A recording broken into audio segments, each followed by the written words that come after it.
Praise the lord. మన ప్రభువును రక్షకుడును యేసుక్రీస్తు వారి పేరిట మీకు సమాధానము అనుగ్రహింపబడును గాక. ఈరోజు ప్రభునందు దేవుని బిడ్డలారా, ఒక చిన్న వచనాన్ని ముందుగా ధ్యానం చేసుకొని దాని యొక్క భావన ఏమిటో మీకు తెలియజేస్తాను. పరిశుద్ధాత్మ దేవుడు నాకు ఇచ్చిన ఆ యొక్క తలంతుని మీతో పంచుకుంటాను. మరి వాక్యమును అడ్డగిస్తారు చూస్తున్న సమస్త విధమైన ఆటంకాలు, అవరోధాలు, దుష్ట శక్తుల ప్రభావము యేసు నామములో తొలగిపోవునుగాక. Name of Jesus. పరిశుద్ధాత్మ దేవుడే సహాయము చేయునుగాక.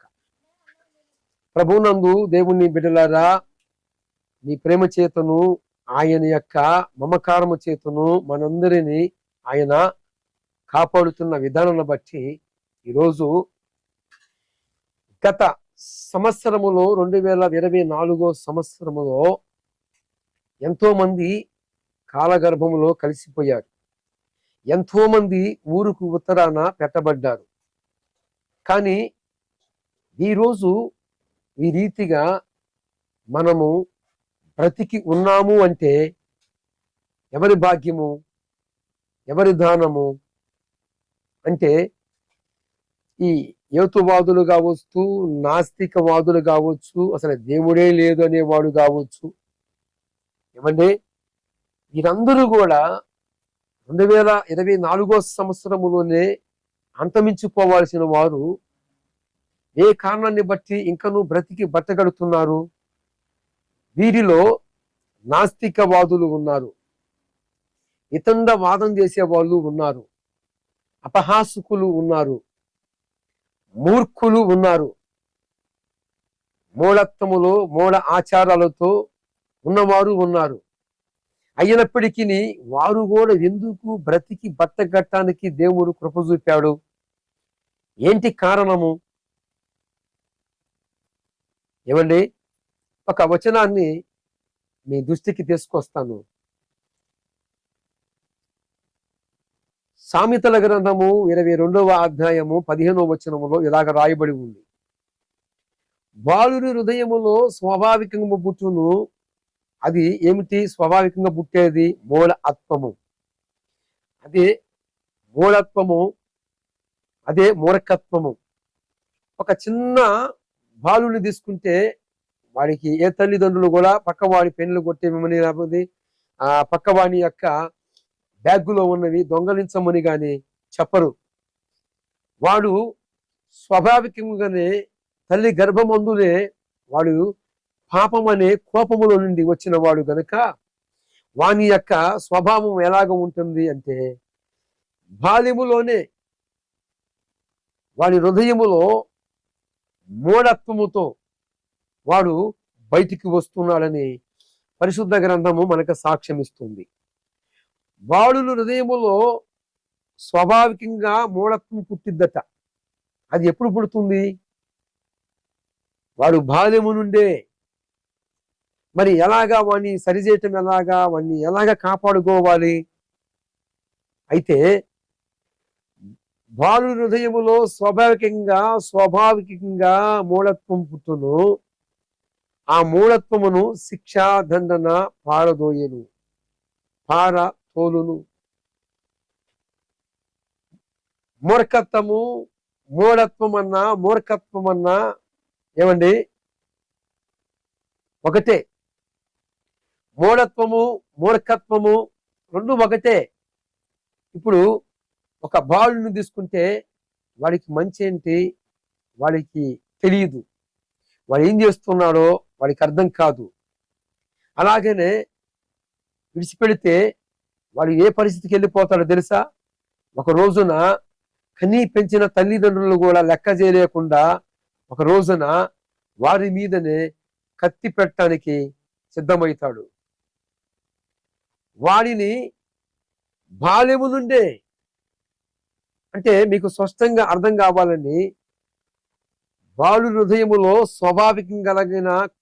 స్వాభావికంగా కలిగే ఆ మూఢత్వమును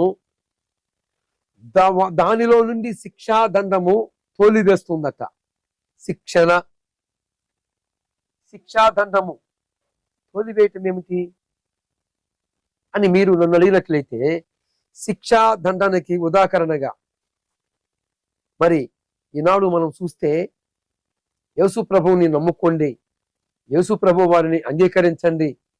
ప్రభు వారిని నమ్ముకుంటే రాబోతున్న ఉగ్రతని తప్పించుకుంటారు.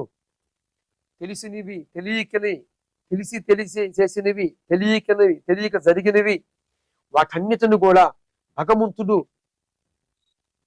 మనల్ని కాపాడటానికే ఆ పరమ తండ్రి ఈ లోకానికి వచ్చాడు, మానవ అవతారం ఎత్తాడు. నీకోసము నా కోసము ఆయనే నర అవతారం ఎత్తి ఈ భూలోకానికి వచ్చాడు. కనుక మారండమ్మా, తెలుసుకోనండమ్మా, పాతాల అగ్ని ఉంది. ఈ రోజులు ఇవన్నీ రోజులు ఎలాగనైనా కానీ రోగం వచ్చినా రోగం లేకపోయినా బాగా బతికినా కోట్లకి అధిపతి అయినా 6 అడుగులు నారా 6 గజాలు 6 అడుగులు నేల తప్పదు. ఏదో ఒక రోజున మట్టిలోకి పోవాల్సిన దేహమే. కానీ ఇది శాశ్వతమైనది కాదు, పోయేది ఖాయం అని తెలుసుకోనండి. దేవుడు నిర్మించిన ఆ నరకము చాలా భయంకరము అని మనము తెలియజేసే కొంది ఈ మూర్ఖత్వములో ఉన్న మూర్ఖులు వితండ వాదన చేయటము, మరి వారి నోటికొచ్చిన మాటలు మాట్లాడటము చేస్తూ ఉంటారు. అయితే ప్రభువునందు దేవుని బిడ్డలారా, గతములో మనము కూడా అలాంటి కోణానికి చెందిన వారమే.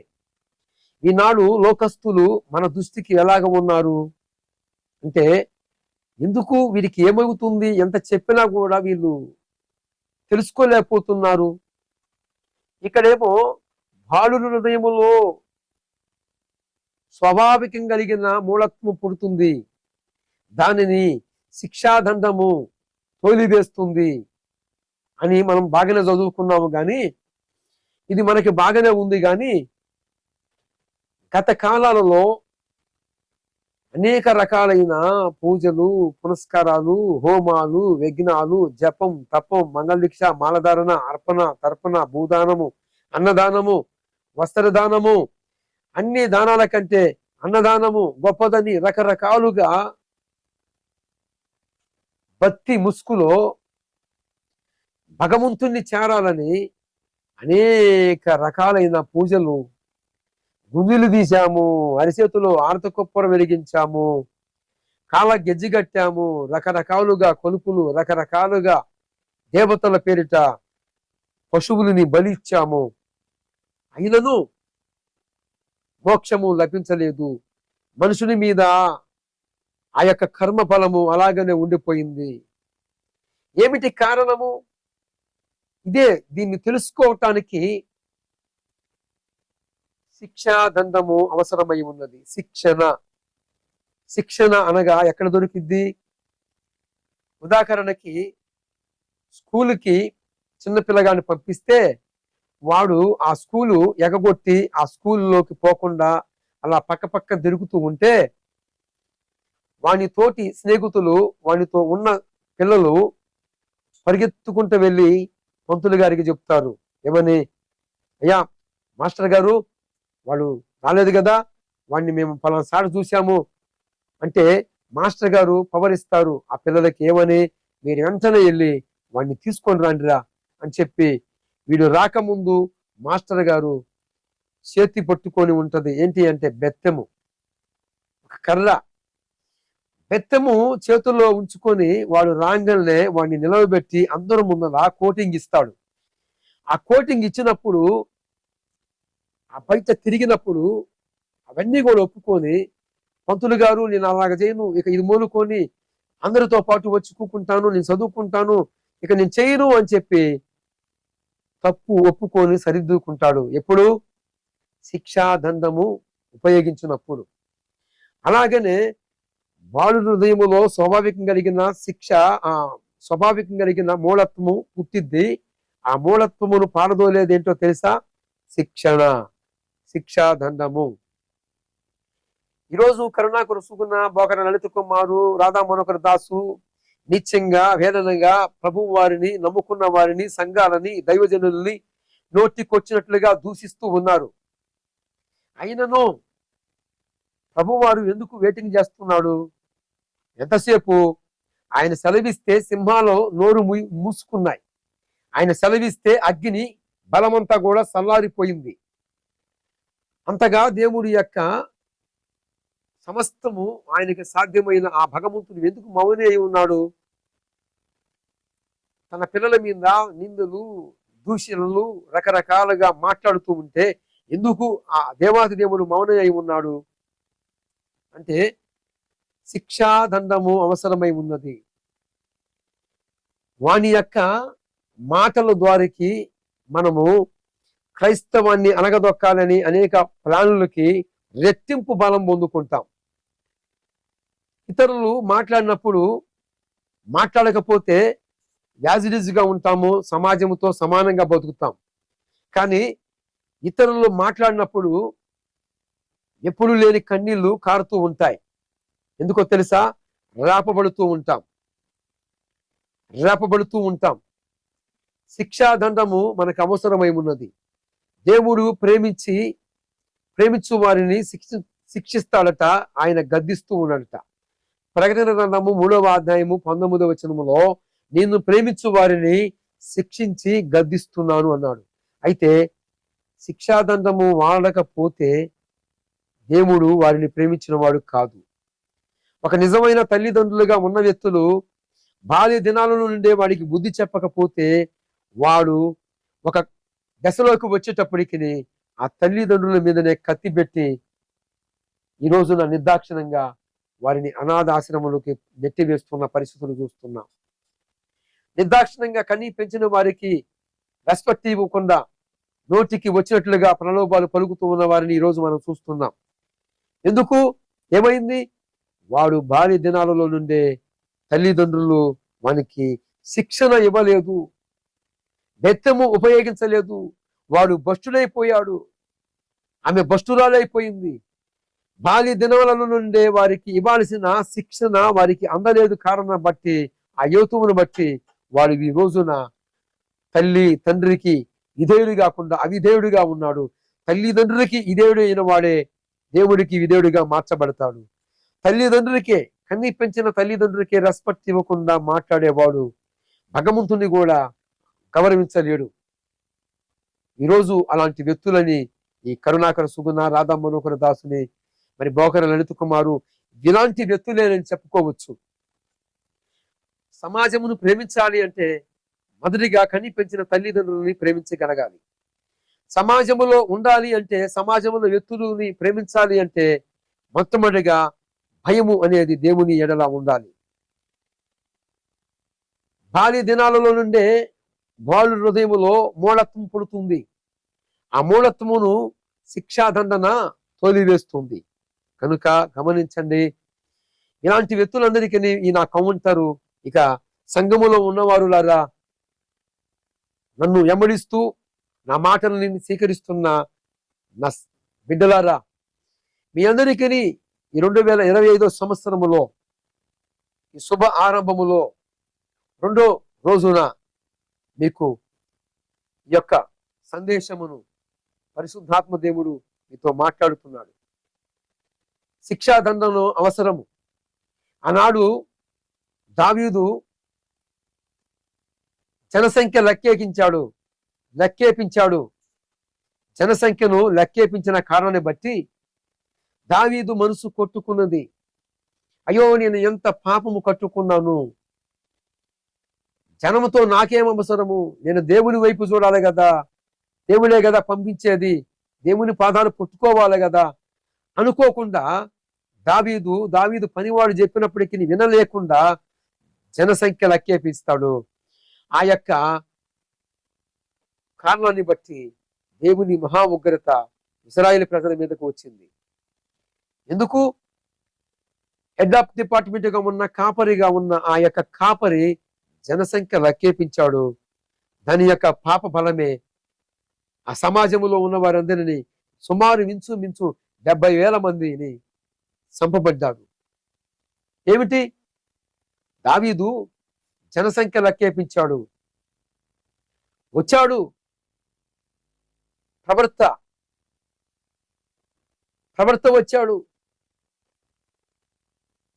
ప్రవక్త వచ్చి అంటాడు, దావీదు, దేవునికి ఉగ్రత తప్పించావు, నువ్వు ఆ ఉగ్రత తప్పించుకోవాలంటే 3 నీ ఒదుట పెడుతున్నాను. 3 నువ్వు 7 సంవత్సరములు పారిపోతావా? 3 నెలలు శత్రు చేత నలపబడటానికి కోరుకుంటావా? లేదు 3వదిగా తెగులు చేత నీవు మరి ఇష్టపడతావా అంటే దావీదు అంటాడు కన్నీళ్లతో, నేను 7 సంవత్సరాలు పారిపోతే పిరికివాడిని, 3 నెలలు శత్రు చేతకి అప్పజెప్పబడితే అంతకంటే వీణాతివీనమైన పని లేదు. ఎందుకంటే నేను నమ్ముకున్నవాడు సర్వశక్తి కలిగిన వాడు, రోషం కలిగిన వాడు నా దేవుడు. నేను శత్రు చేతికి చెప్పబడితే, శత్రువులను కొడితే అంతకంటే నీచమైన బతుకు నాకు లేదు. ఈనాడు ప్రభువునందు దేవుని బిడ్డలారా, క్రీస్తు యేసు రక్తములో కడగబడిన వారు నిమిత్తము మరలాబోయి విగ్రహారాధన చేస్తూ ఉన్నారు. ఎంత సిగ్గుచేటు, ఎంత అవమానకరమైనది. ఇప్పుడు ఈయన దావీదు అంటున్నాడు, శత్రు చేతికి నేను చెక్కకూడదు, నన్ను చంపినా కొట్టినా జీవం కలిగిన దేవుడి చేతుల్లోకే నేను అప్పజెప్పుకుంటాను. రెండిటిని తోసివేశాడు, 3వ దాన్ని ఇష్టపడ్డాడు. ఏంటో తెలుసా? తెగులు. అదేనండి, రోగము. నా శరీరమును నలగొట్టమును, నా దేహాన్ని నలపమును, నా దేహాన్ని చిన్న భిన్న చేయమును, ఆయనకి ఇష్టం వచ్చినట్లుగా నలపమును, కానీ నీ సన్నిధిలో నుండి నన్ను తోసివేయవద్దు. అల్పుడును, అయోగుడును, పాపిని, దుర్భాగుడును, నీచుడును నీ యొక్క పాదాల చెంత ఉండకూడని వాడును, అయ్యో నన్ను క్షమించు అని నేను ఆయన పాదాలు కొట్టుకుంటానని దావీదు తన మనస్సు కొట్టుకున్నదట. గాతు ప్రవక్త వచ్చాడు, సాక్ష్యము సెలవిచ్చాడు, యెహోవా వద్ద నుండి నాకు ప్రత్యక్షమైన వాక్కు విను అని. 3 సంగతులలో ఒక సంగతిని మనసారా కోరుకున్నాడు దావీదు. ఏంటో తెలుసా? తెగులు చేత నలపమున్నాడు. ఇక చాలా మంది అనుకుంటారు, నాకెందుకు ఈ యొక్క వ్యాధి వచ్చింది, నాకెందుకు ఈ పరిస్థితి వచ్చింది, నాకే ఎందుకు ఇలా కలుగుతుంది అని అనుకుంటారు. కానీ ప్రేమైన సమాజమా, సంఘ దేవుని బిడ్డలారా, దేవుని యొక్క పిల్లలారా, జాగ్రత్త. ఏది వచ్చినా అది మేలు కొరికేనని గుర్తుపెట్టుకోవాలి. లేకపోతే దుష్టుడైన సాతానుడు నిన్ను పాతాళానికి విడుచుకొని పోతాడు. ఈనాడు సూసైడ్లు కలగటానికి కారణం ఏమిటో తెలుసా? నా బతుకెందుకు, నా పరిస్థితి ఎందుకు, నాకు ఎవరు లేరు, నాకు నానే వాళ్ళు లేరు అని దేవుడు ఉన్నాడనే ఆ మాటని మర్చిపోయి చేతులారా దేవుడిచ్చిన ఆయుష్కాలాన్ని మధ్యంతరంలోనే తీసేసుకునే వాళ్ళు ఉన్నారు. గమనించండి, గుర్తుపట్టండి. మీకు ఎరగకనే, మీరు తెలియకనే సాతాను వశమానికి వెళ్ళిపోతున్నారు. సావు అనేది అన్నిటికీ పరిష్కారం కాదు. కనుక ప్రభునందు దేవుని బిడ్డలారా, ఎవరు ఈ యొక్క ఛానల్లో ఉన్నారో, సావును కోరుతున్నారో, పరిశుద్ధాత్మ దేవుడు ఈ మధ్యలో ఇలాగ మాట్లాడుతున్నాడు, ఆయనే మాట్లాడుస్తున్నాడు అనే సంగతి గుర్తుపట్టండి, సరిచేసుకోనండి. దావీదు దేవుని చేతులకే అప్పజెప్పుకున్నాడు. దేవుడు కనీసము ఒక రోజుకి 12 గంటల టైం, ఈ 12 గంటల టైంలోనే 3 రోజులకి దావీదు కోరుకున్నాడు. ఏమని? నన్ను తెగులు చేతనే నలపని. తెలుసా? ఇంకా 2 రోజులు బ్యాలెన్స్ ఉండగా, 1 రోజు కూడా పూర్తి కాకముందే దేవుని కనికరము దావీదు మీదకి వచ్చింది.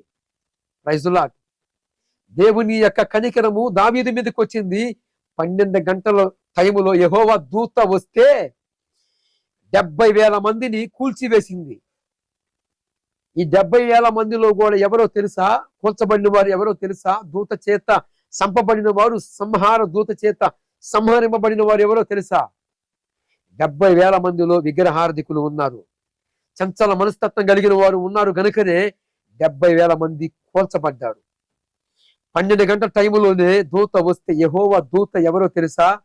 సైన్యములకు అధిపతి యెహోవాయే దూతగా వచ్చాడు. దూసిన కత్తి ఖడ్గము చేత పట్టుకొని పాలెములో నిలబడితే 70,000 మందిని ఊస కోత కోసాడు. ఒక మనిషికి కత్తి ఇచ్చి 12 గంటల టైం ఇస్తాము, మేము ఏమి చెయ్యము, చంపుకో అంటే ఒక మనిషి, ఒక వ్యక్తి నరకటం మొదలు పెడితే 12 గంటల్లో ఎంతమందిని చంపుతాడండి? కనీసము 50 మంది లేక 100 మందిని చంపుతాడేమో, అంతకంటే ఎక్కువ చంపలేడు. ఎందుకంటే ఆ రక్తమును చూసినప్పుడే వాడి యొక్క గుండె, వాడి పని అయిపోద్ది. కానీ 40 గంటలు కాదు, 12 గంటల టైములో దూత దూసిని కత్తి శాత పట్టి పాలిములో వచ్చి నిలబడితే 70,000 మందిని హతమార్చింది. మీరంతా మీ బతుకెంత? క్రైస్తవుల మీద ఊసకోత పోయాలని ప్లాన్లు వేసుకుంటూ ఉన్నారు. దూసిని కత్తి శాత పట్టిన వాడు ఉన్నాడు మా పక్షమున. ఆయన పేరేంటో తెలుసా? సైన్యములకు అధిపతియగు యెహోవా.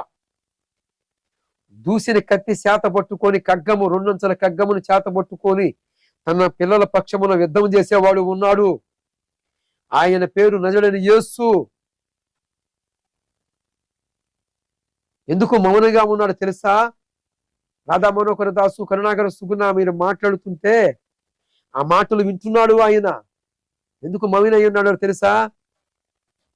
వస్తది, ఆయన చేతుల్లో పడే టైం త్వరలోనే ఉన్నది. ఆ రోజు అయ్యో మేము ఇలాగ అనుకోలేదు.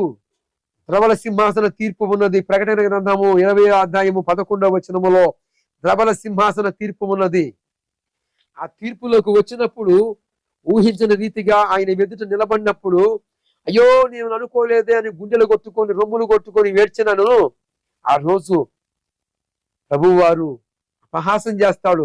మీరు నవ్వారుగా, ఈ లోకంలో ఉండగానే, భూమిలో ఉండగానే మీరు నవ్వారుగా, ఏలనగా చేశారుగా, రకరకాలుగా మాట్లాడారుగా. మీరు ఆ రోజు ద్రవల సింహాసనం ఎదుట నిలబడి మేము నిన్ననుకోలేదు, కలలో కూడా ఊహించలేదు, ఆ క్రైస్తవులు చెబుతున్నారు, ఆ పాస్టర్లు చెబుతున్నారు, అయినా మేము లెక్క చేయలేదు, నీవా అయ్యో క్షమించు, ఒక్క అవకాశం మేము. ప్రభు అంటాడు, ఒరే 2025 సంవత్సరాలు రాని మీకు ఆయుష్కాలం పొడిగించాను, ఆయుష్నిచ్చాను. వినలేదురా నా పిల్లల మాట, వినలేదురా నా దాసుల మాట, వినలేదురా మీరు అని ఆరని అగ్నికి తన చేతులతో మిమ్మల్ని నెట్టివేస్తాడు. తన చేతులతో నెట్టివేసే ఆసన్నమైంది, ఆ గడియలు ఆసన్నమైనవి. అలా జరగకూడదు అనుకుంటే తెలుసా? గొర్రె పిల్ల ఎదుటను, దూతల ఎదుటను ఆయన అస్తములతో మిమ్మల్ని అగ్ని గుండానికి నెట్టివేస్తాడు. అది కూడా బైబిలే సాక్ష్యం ఇచ్చింది. నేను తెలిసి చెప్పాల్సిన అవసరం లేదు. ఎందుకో తెలుసా? నాకు నా దేవుడిచ్చిన బహుమానము. చెప్పిన రెఫరెన్స్ కరెక్ట్ గా ఉంటది. ప్రకటన గ్రంథము 14వ అధ్యాయము 9వ వచనములో ఆయన చేతులతోనే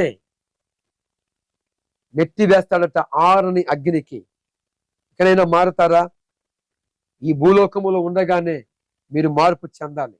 విగ్రహారాధన చేస్తున్న వారులారా, సంఘములో వారు దైవజనుడు కన్ను గప్పవచ్చు, కానీ జాగ్రత్త, అందరినీ కాపాడుతున్నవాడు, అందరిని చూస్తున్నవాడు, కనులిచ్చిన వాడు చూడకుండా ఉండునా, నోరిచ్చిన వాడు వినకుండా ఉండునా, మాట్లాడకుండా ఉంటాడా, చెవులిచ్చిన వాడు వినకుండా ఉంటాడా?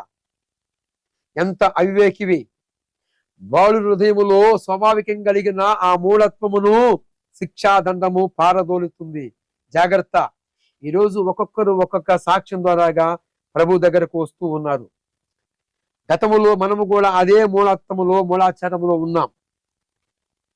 ఈ రోజున ఇలాగా మాట్లాడటానికి కారణం ఎవరో తెలుసా? మన జ్ఞానం కాదు, మన తెలివి కాదు, మనము కలిగి ఉన్న యేసు అనే నామమును బట్టి, ఆయన దయ, ఆయన కృప, ఆయన వాత్సల్యత. కనుక దైవజనుడు కన్ను గప్పవచ్చు. విగ్రహారాధన చేస్తూ, తాయితులు కట్టుకుంటూ, అంతరాలు కట్టుకుంటూ, మరలా ఆ తాయితులను విడిచిపెట్టి మరలా మందిరములో వచ్చి నిలబడినంత మాత్రాన కాదు, గాని దేవుడు చూస్తున్నాడని భయము కలిగి, ఆయన మన కొరకు వచ్చి రక్తము చిందించాడని ఆయన చేసిన త్యాగాన్ని గుర్తుపెట్టుకొని దేవుని ఎదుట ఇవ్వబోతున్న ఆ బహుమానాలని సేకరించినట్లయితే తప్పకుండా మీకు బహుమానం ఉంది. ఆ బహుమానం స్వీకరించాలా? ఆయన పాదాల చెంత స్థలం కావాలా? అయితే ఖచ్చితంగా మీకు సమాధానం వస్తుంది. రావాలి అంటే మీరు చేస్తున్న ఆ యొక్క విగ్రహ సంబంధమైన వాటినన్నిటిని కూడా విడిచిపెట్టుకొని దేవుడే ఊపిరిగా, ఆయనే శ్వాసగా, ఆయనే ధ్యేయంగా, ఆయన మాటలు ఊపిరిగా ముందుకు పోయినట్లయితే ఖచ్చితంగా మీకు రేపటి దినాన మిమ్మల్ని ఎందరైతే దూషించారో, ఎందరైతే అపహాసం చేశారో వారి అందరి ఎదుట మీ తల ఎత్తుతాడు. వారందరినీ పాతాళానికి నడిపిస్తాడు. ఎందుకో తెలుసా? దేవుడు ఈ లోకములు ఉండగానే సరిచేయబడాలని ఆయన కోరుతున్నాడు. అందుకే ఆయన రాకడ ఆలస్యం అవుతుంది. 2 పేతురు పత్రిక 3వ అధ్యాయము 9వ వచనములో 3వ వచనములో ఆయన రాకడ మీకోసమే ఆలస్యం అవుతుంది. కనుక మారండి, మార్పు చెందండి. ప్రభువు వారు మీకు ఆయన యొక్క కరుణా కటాక్షములు అనుగ్రహించి మీ పేర్లు కూడా జీవగ్రంథమందు రాయబడును గాక. ఆమేన్.